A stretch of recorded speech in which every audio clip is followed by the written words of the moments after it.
Good morning, everyone. Welcome to today's seminar by Capital Senior Solutions. Our topic is real estate in 2024 is now a good time to sell.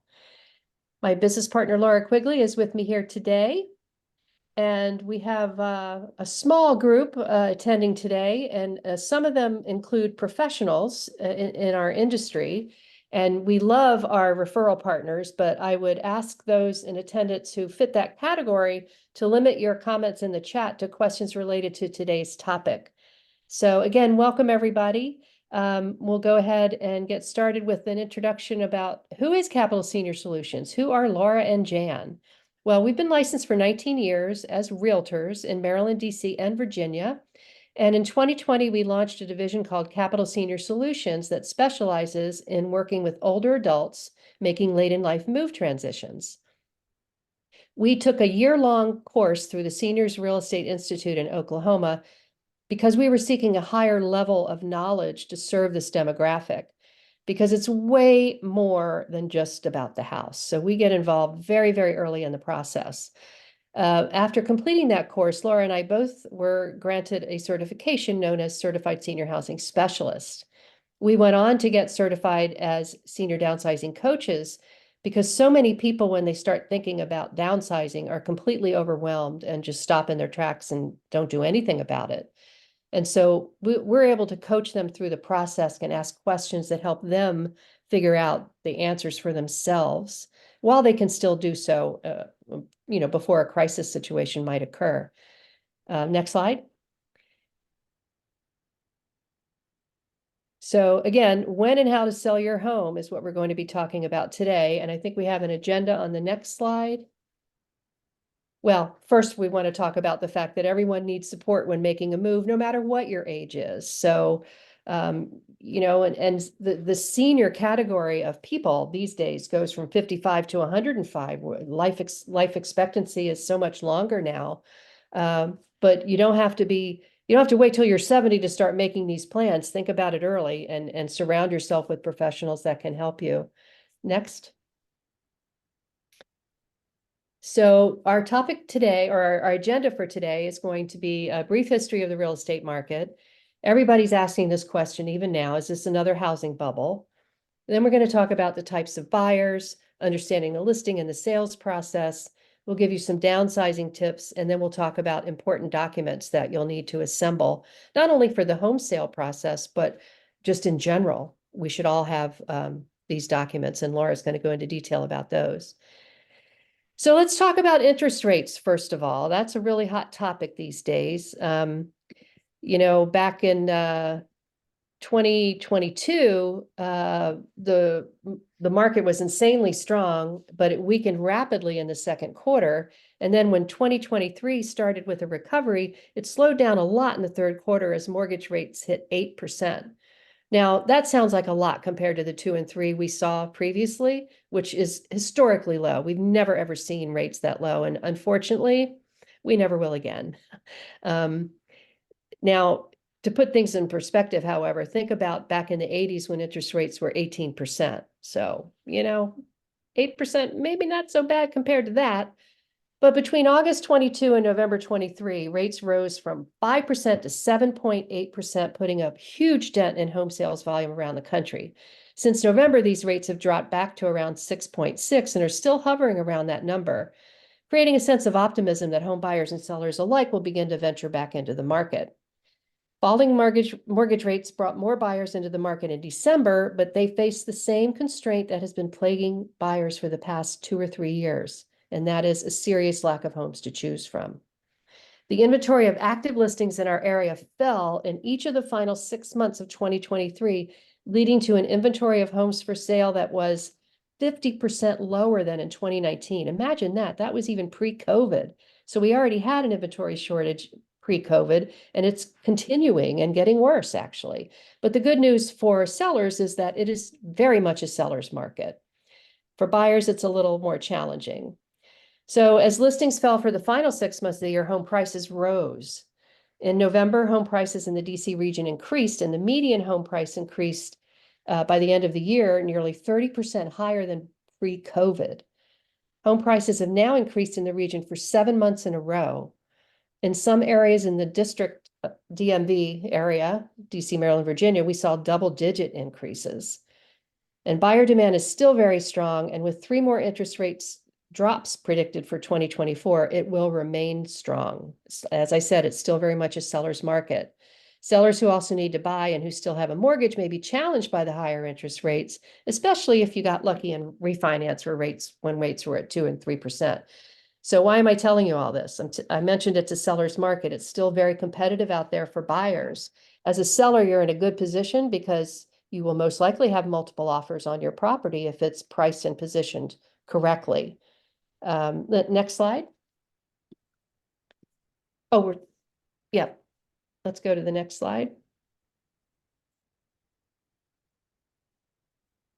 Slides aren't moving, so I'll just continue talking. All right, so one of the questions that so many people have is this a real estate bubble? Is it going to crash like it did back in 2008, for instance? Well, no, it's not the same market at all, not by a long shot.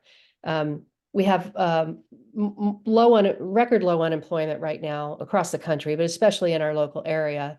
There are more jobs available. There are no subprime loans anymore. Inventory, as we've said, is critically low. There's a very low mortgage delinquency rate, and a lot of people have equity now. So that's the difference between that market and today. Fewer buyers, low inventory, all are attributing to that. And the home building activity for 10 straight years was underproducing, and we probably need 2 or 3 years to balance that out. So that shortage will continue. Let's see, let's move on to the next slide. So our goal, and most goals for home sellers, is to get their home sold for the most amount of money in the shortest amount of time with the least hassle. Next. So I'll let Laura jump in here and talk about today's buyers. Great. So who are the people most likely looking to purchase your home, and what are they looking for? So I'm going to talk through 3 different categories. The first being that traditional home buyer, and that's, a single, couples, families, and that's who you traditionally think of who would be purchasing your home. So during COVID, what was happening is it actually ended up being kind of a good thing for real estate agents, because buyers stayed home, right? They were in their homes, and they came to understand what they liked about their home, what they didn't like about their home, and what they would want in their future home. So the buyers out there now have a really good sense of what they're looking for. People saved money. They didn't travel. They didn't go on vacations. They didn't eat out. They saved money. So they saved money for down payments. Definitely higher interest rates have knocked some buyers out of the market.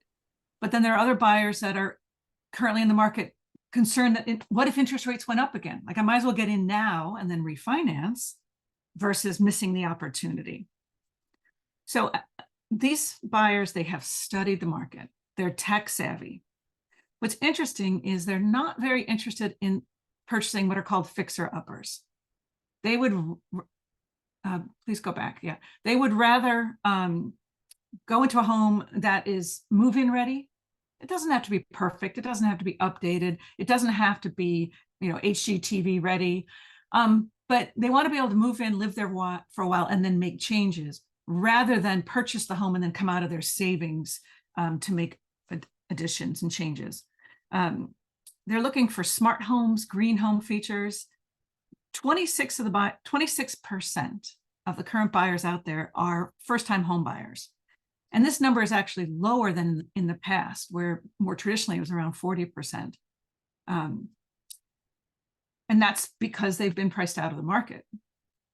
18% of 25 to 34-year-olds actually moved home during COVID, and they saved for that down payment. And we're finding that oftentimes they are skipping that, starter home, and they're looking to buy their next home. So, typically there's a pattern of you start out and you buy your starter home and then you move up at some point. We're seeing some first-time home buyers are really looking for that move up home now. And we see a lot of buyers getting help from their parents.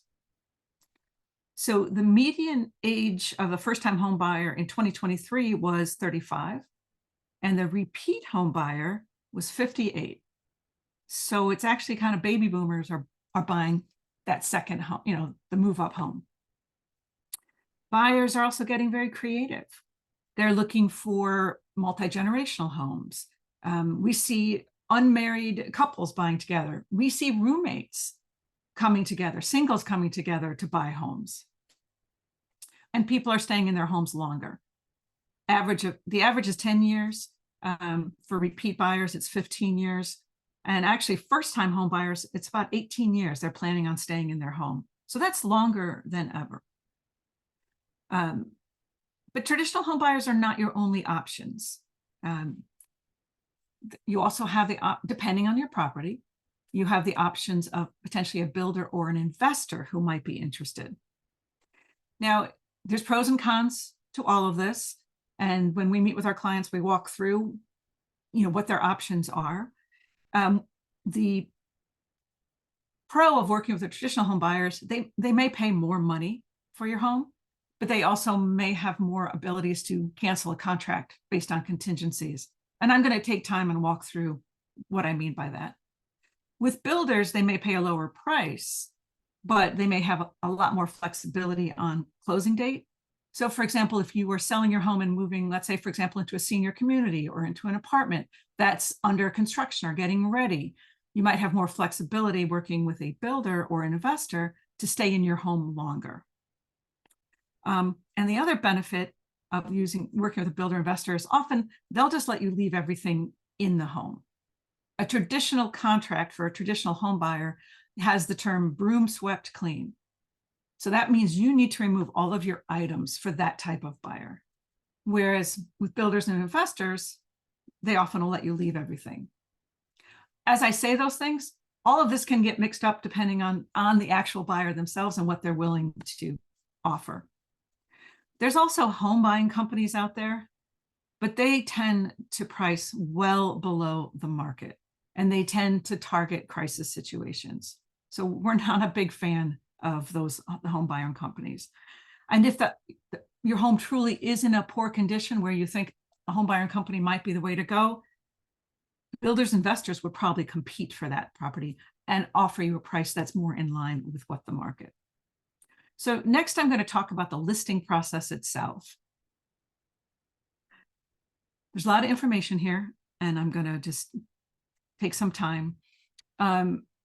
Assuming that you're on the call because you do have a home and you're interested in understanding the real estate market in 2024 and possibly are thinking of selling, you've probably been in your home quite a while.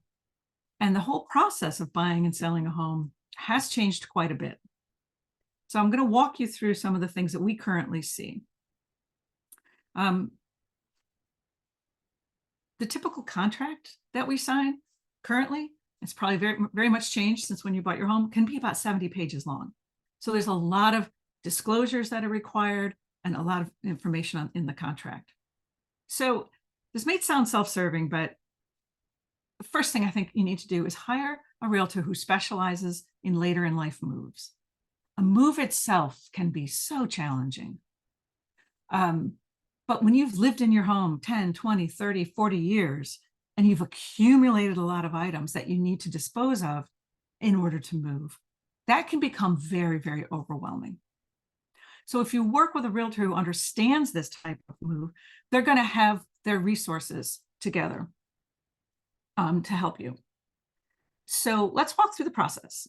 First, you'll hire a realtor, and then you'll sign what's called a listing agreement. And that is your agreement on how you're going to work together, how this realtor is going to sell your home. Next, you'll make a home preparation plan with your realtor. And the home preparation plan is really to address the highlights of your home, the best parts about your home, and then also to address any issues that might come up.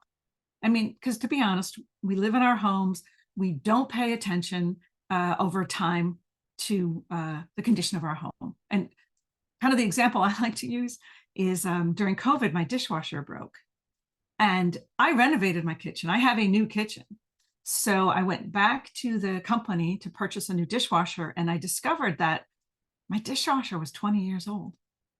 So I didn't have a new kitchen. In my mind, it's a new kitchen. But when I started to put my real estate eyes on it, I realized that I had quite a few dated features in there.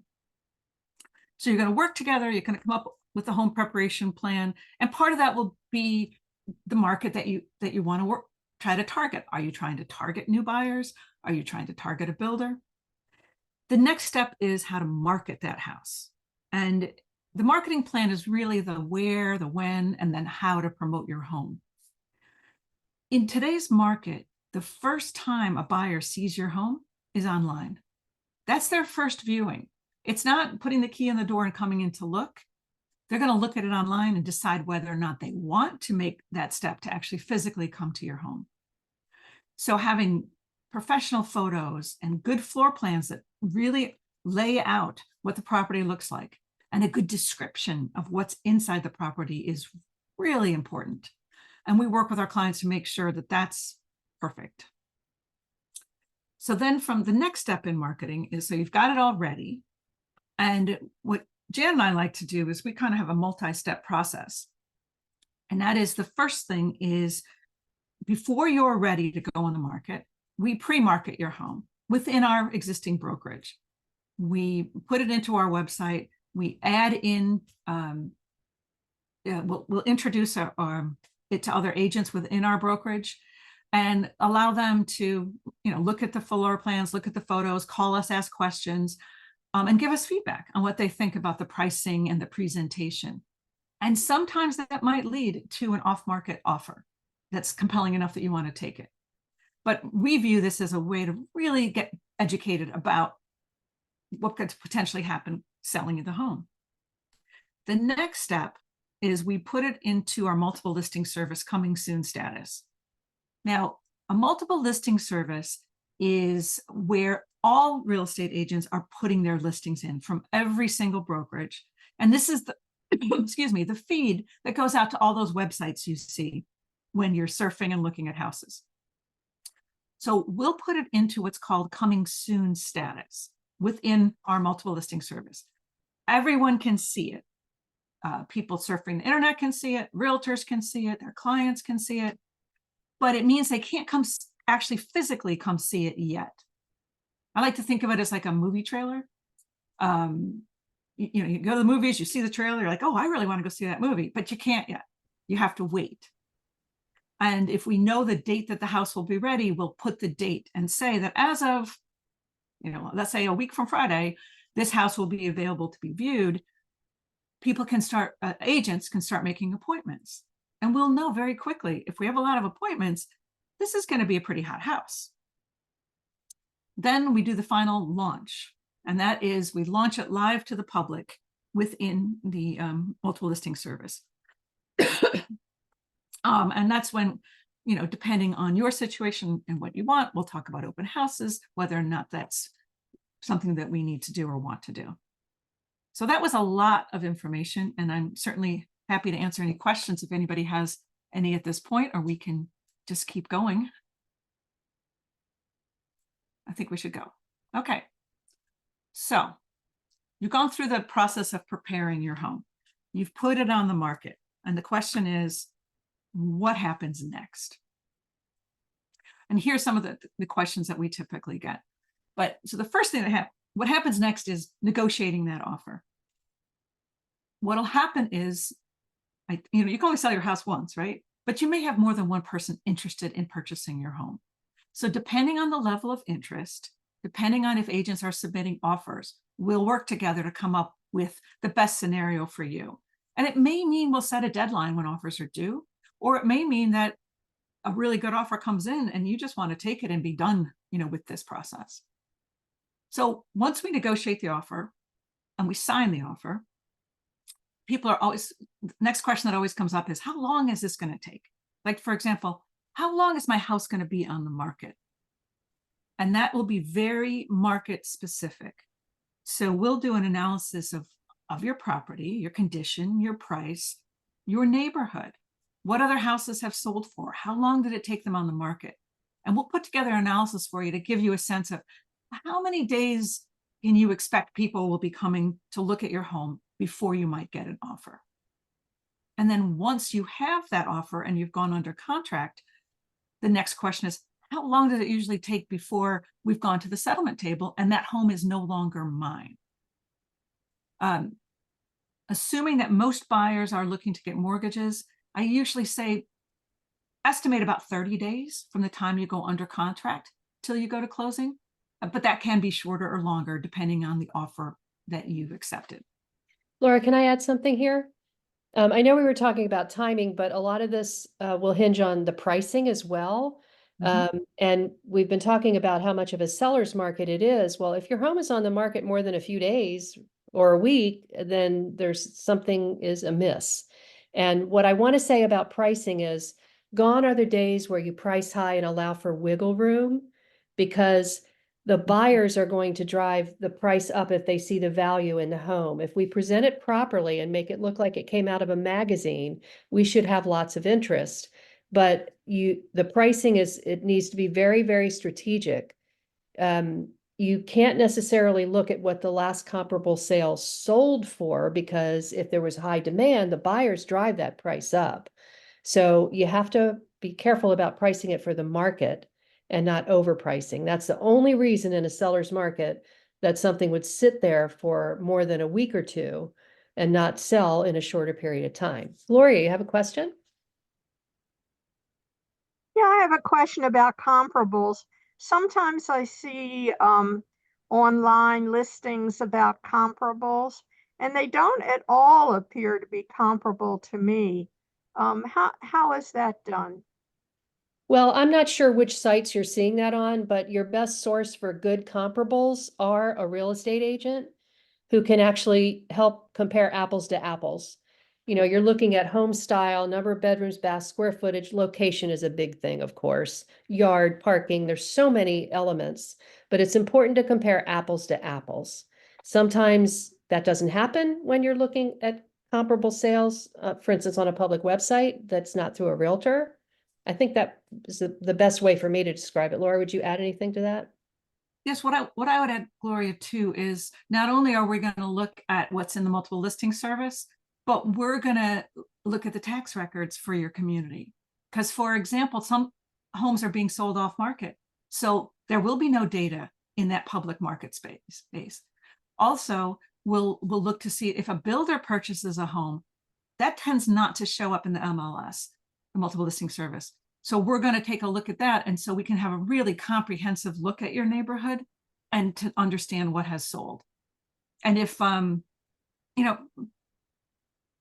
if we know a property has gone to a builder, sometimes we can call before it's in the tax record, we can call them and they're likely to share the information of what they purchased a lot for. Does that answer your question? I'm not sure. So what am I seeing online? Like that is show, if it's not a real estate agent, who is it typically from? Well, maybe you're looking on Zillow. Zillow is known for their Zestimates, which is like a market analysis, but it's just based on information that's in the public records. Doesn't take into account location of the home, any improvements that might have been made, the condition. So Zillow has a lot of great resources for consumers, but their estimates are not one. I don't know if that's where you're seeing the comparables you're referencing, but Probably. Now, yeah. so how, like in terms of the county property tax, I presume that, counts in there, but they don't come in my home and. Yeah, so Right. here's what's really odd about property tax assessments versus market value. They're not ever in sync. One has no relation to the other. The property tax assessment is based on some formula that the county comes up with. And you always, of course, want it to be lower than the actual value for obvious reasons. And as a matter of fact, after you purchase a home, if you see that the tax assessed value is more than you paid, you can appeal that and attempt to get it reduced. But one has nothing to do with the other. So you can't look at your tax assessed value and assume that's your home's value. It could be more or less. All right. Well, I'll jump back and let's talk about the contract. When an offer comes in for your home, it's the actual physical contract. Nothing is verbal. It all is in writing. And it will have all of the terms and conditions in addition to the price that someone is offering. When I'm working with buyers and writing an offer, I always try to say to them, let's make it look as perfect as possible so the seller will just sign it and not negotiate, because we've given them what they want. But some clients become very laser focused on the offered price, and the contract itself has other steps to it, other pieces to it that we want to look at. We want to look at the whole package. And the pieces I'm talking about are contingencies. When you're working with a typical traditional buyer, you may see these types of contingencies. When we're working with a builder, you may see a contingency where they're looking at a feasibility study, whether or not they can build on your property. So I'm going to walk through these. I will say in a very competitive market, sometimes buyers, no matter who they are, traditional or builder, they will waive all of these. But I want to explain what they are, so in case you see them, you'll understand. So what a contingency is, it's actually protecting the buyer and allowing the buyer to terminate the contract based on the results of these types of contingencies. The first one that you're probably most familiar with is the home inspection. And typically we see two types of home inspections. One is where the buyer is asking to inspect the home, and it's not unreasonable. They want to know what they're buying. And they'll have a certain deadline on that. Let's say, for example, 5 days, and they can inspect the home. And at the end of 5 days, they could come back and say, well, we found these problems and we would like you to fix them, or give us some funds towards fixing. That's kind of rare in today's market. The other type of home inspection is where they want to inspect the home. Same thing, give me 5 days, let me inspect the home. But at the end, I'm going to either choose to purchase or walk away from the home. I'm not going to ask you to fix anything. And because buyers are concerned about the condition of home, we do often see people asking to do the home inspection before they've even written you an offer. They want to come in, they want to inspect the home, so that when they write the offer for you, that's not a contingency that you have to worry about. They know what they're buying, and you know they can't void the contract based on a contingency. If they're getting financing, once we're under a signed contract, the contract goes to their lender, and their lender has a certain period of time to give them the financing to purchase the home. So there might be a finance contingency for a few days, I'd say typically around 21 days. And then also the lender wants to perform an appraisal to see the value of the home. So these are all ways that if they didn't go forward, the buyer could terminate the contract without any penalty. Seller subsidies come into play, back to the example of the home inspection. When a home inspection is done and they're asking you to fix things or take care of things, but instead you're just going to give them some money and make it all go away and not do that. We don't see this very often, but I wanted to tell you about it in case it did happen. Because again, each one of these things is going to be very property specific, location specific, and timing of when you go on the market. And then the last topic, this has been around forever, post-settlement occupancies, but they've become very, very popular. And they are very popular with our demographic, people who are leaving that long-time home and possibly moving to a community or an apartment.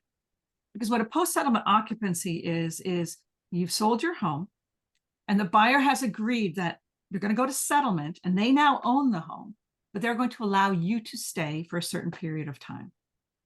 And they may ask you to pay them a fee to stay that period of time, or they may say you can stay for free. So when I mention that we're going to look at the whole package of what's offered, that's what I mean by that. Because that could be very valuable to you. If you could stay for 30, 60 days in your home, have your funds to pay either that admissions fee to a community or to purchase your next place while your place is getting ready, that would be we find that very valuable to a lot of our clients.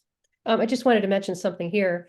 If your buyer is financing their purchase, the maximum amount of time you would be permitted to do a post-settlement occupancy would be 60 days. So that's something to think about. And if you need longer, a way around that might be to negotiate a delayed settlement and then a post-settlement occupancy beyond that date.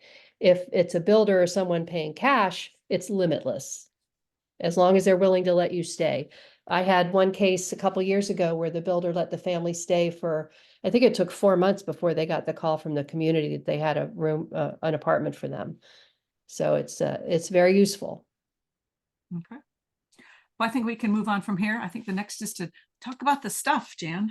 Yeah, the stuff. Who doesn't have a whole lot of stuff, especially when you've been living in your home for 20, 30, 40, even 50 years or more. And that sometimes stops people in their tracks right there, because you look around your house and you think, oh my God, what do I do with all this stuff? I can't take it with me. I'm not going to have enough room. I don't know what to do. And you just kind of shut down.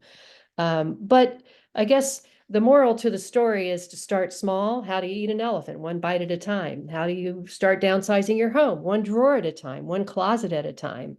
Don't try to do it all in one weekend or even all at once. I mean, it could take you a year or longer, depending on your mindset, how much stuff you have to go through, whether or not you have help doing it. So it's important to think about sorting your items. You know, what are the things that you absolutely want to be able to take with you? What are the family heirlooms that you might want to pass down to someone? Maybe you go ahead and give it to them now. Why wait till you die? You know, your niece has been admiring your set of china for years and you haven't used it except on very special occasions. So give it to her now, let her enjoy it. See the joy on her face when she receives it as a gift. And then, of course, you've got your sentimental items. Photos are a big showstopper for a lot of people going through downsizing, because which one of us doesn't have all these old photo albums with pictures back when we printed them? Remember that? And, you know, you might want to start sorting through things like that and figuring out what to keep and what to digitize or maybe dispose of if you have duplicates. And then you have the things that you know you're going to be getting rid of, and they might just go to the transfer station. Then there are charitable donations. We do keep a list, a running resource, a list of resources available that take donations on various items. Wider Circle is one of our biggest nonprofits that we donate to. And then valuables, there may be things that you have that are valuable that you might want to consider selling. Although in terms of selling, I would not recommend a yard sale. The return is very low compared to the labor that you're going to be putting into it. So it's not a very good return. And you know, it's just pricing everything and being there all day and haggling with people and then not getting what you thought you would get can be very disappointing. If you do have items you think are valuable, we can connect you with estate liquidators who will come in ahead of any kind of sale as a complimentary visit and look around and tell you if you have things of value or if you have enough for an estate sale. If there isn't enough for an estate sale, but you do have a few valuable items, it's possible they could take those items to a live auction and sell them that way. So there are options. And then next slide, as you're going through all this sorting, you might want to think about having a color coding system. Like take a sticky and put a blue sticky on anything you know you want to take with you, and so forth, as illustrated here.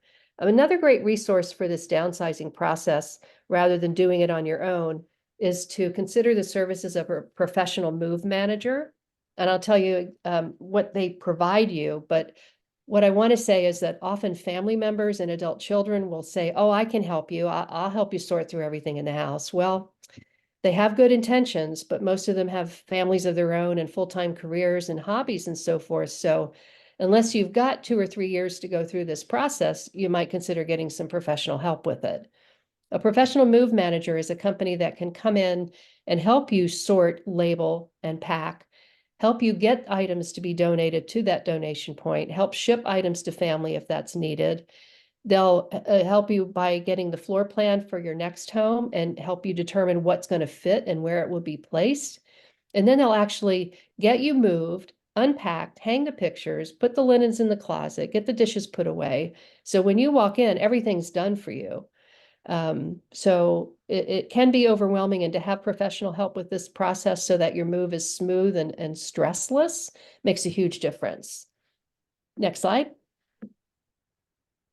So these are just some of the professionals that can be involved in a real estate transaction, especially with a move to a senior community. Obviously, you need a real estate agent. A move manager is what we just talked about. We talked about an estate liquidator. If you're purchasing that versus renting, you may need a mortgage lender, a home repair specialist, and you can see the list of people here. And we have professional relationships with all of these types of professions and can connect our clients with anything that's needed. Next slide. I think Laura will take over here about the documents. This is a very important part of it. Well, assembling the important documents, this in and of itself is a complete seminar. So I'm not going to walk you through all the things you need to do, but we wanted to talk about this from the perspective of, if you're starting to thinking about moving, these are things that, you know, you want to make sure that you have taken care of and that you have in place. Because if anything should happen during the process, but just generally in life, we should all have these in place. The one I want to highlight is at the bottom, and because we're talking real estate, the home improvement and repair paperwork. Probably lived in your house for quite a long time, and you've done things over the years. You've done capital improvements, most likely. Having that list prepared before you sell your home is important for a couple of reasons. The first one being capital gains for you personally, and that would be something you'd have a conversation with your tax preparer about. But you could reduce your basis on that. But the second one, which is important to us, is knowing the condition of your home, knowing the age, for example, the age of the roof, the hot water heater, the systems. That's all going to enhance our ability to sell your home, because that's the first thing buyers want to know. And you want to take that off their plate.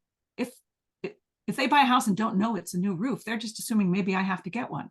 If they're buying a house and they know, here's all the updates that have happened, take that off your plate, and it justifies the price we're asking. It'll help in the negotiations. So that's all I really want to say about this, but we do another seminar on that topic, and we're more than happy to have you guys join us and walk through in detail about the different documents. So yeah, that seminar is called The Truth About Getting Your Affairs in Order, and we moderate a panel of a financial advisor, a state attorney, and a funeral planner. And you can check our schedule at capitalseniorsolutions.com to see when the next one is, but it's one of our most popular topics. So these are sort of the top questions that we find most home sellers ask when we come to meet with them. First one being, is it possible to buy and sell a house at the same time? Absolutely. Absolutely. We have to walk through the process and make it work for you. But for example, using the technique of doing a rent back can make this process very easy. If you've already identified where you want to go, or what most likely happens with a number of our clients is they get a call from the community that the apartment or the unit they've been waiting for will be ready in, you know, a month, 2 months, 3 months. And so we want to start the plan to do the timing such that the funds are ready for when the property is available. And we can do that for several techniques, but we work with you on that. But it's absolutely possible to buy and sell at the same time. How do I know how much my house is worth? Well, that's where we come in, and sort of the conversation we had earlier. We're going to do a deep dive analysis in your neighborhood, because it's all about location, which you probably know, condition of the home, and the pricing of the home. And what does your neighborhood look like? What are the features that draw people into your neighborhood, and how long do the homes in your neighborhood typically take to sell? We're going to put together analysis on that, so we can help you set expectations of how long this might take for you. And then lastly, how much does it cost to sell a home?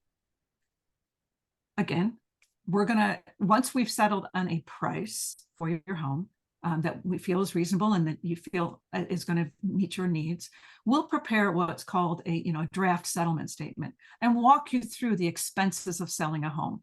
Because unfortunately, it's not just you're getting a sales price. Once you go under contract, there will be a settlement attorney involved. The settlement attorney represents the contract. They don't represent the buyer or the seller. They represent the contract. And there are fees that they charge to create, to do the settlement, to go to closing. They'll do a title search. They'll make sure that you're able to sell the house and that there's no liens against the property. But then there's also transfer and recordation fees and taxes in Maryland that both buyer and seller are responsible for.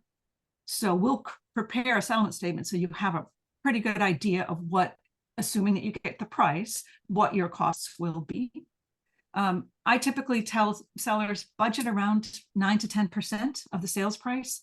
Just kind of give yourself a buffer of what you might be paying out of pocket for the closing costs. Do you want to add anything, Jan? Yeah, we haven't talked about commission, which is your second largest charge for selling a home, other than the state and county transfer and recordation fees, which went through an increase recently, and it's pretty painful, but that's just the reality of home selling. What I wanted to say is for Capital Senior Solutions, when we list a home, our fee includes professional staging, including furniture rental. You may want to sell your house as is. Maybe you don't want to do any fix-ups or whatever, but we'll still make it look like it came out of a magazine. We'll get it emptied out. We'll do professional cleaning at our expense. We do professional window washing at our expense. And we'll do staging with furniture rental at our expense. We'll get professional photos. We will never use our iPhone to market a home, I promise you.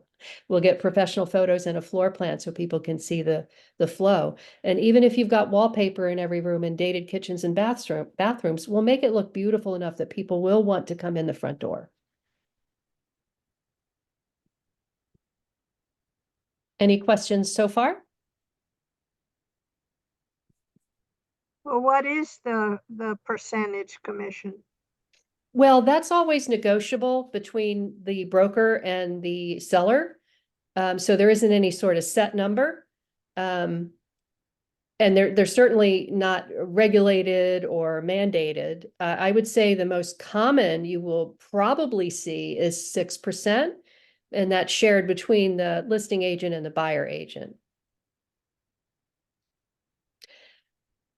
So thank you all for joining us today.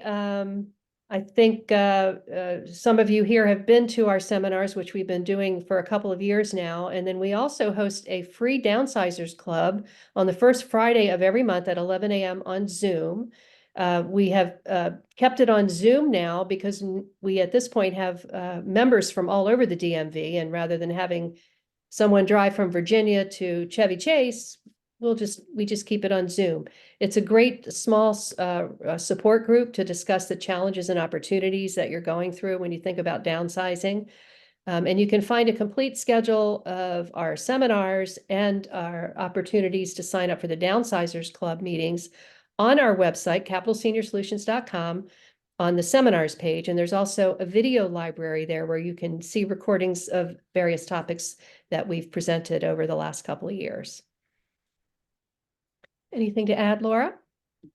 No, just if anyone has any other questions, we're happy to stay on. But we appreciate everyone taking the time to come today.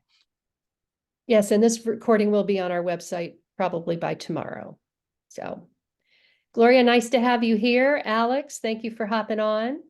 Hope everyone has a great day. Unless there are any other questions, we'll go ahead and end now. Thank you. You're welcome. Thanks, Gloria. Bye, everyone.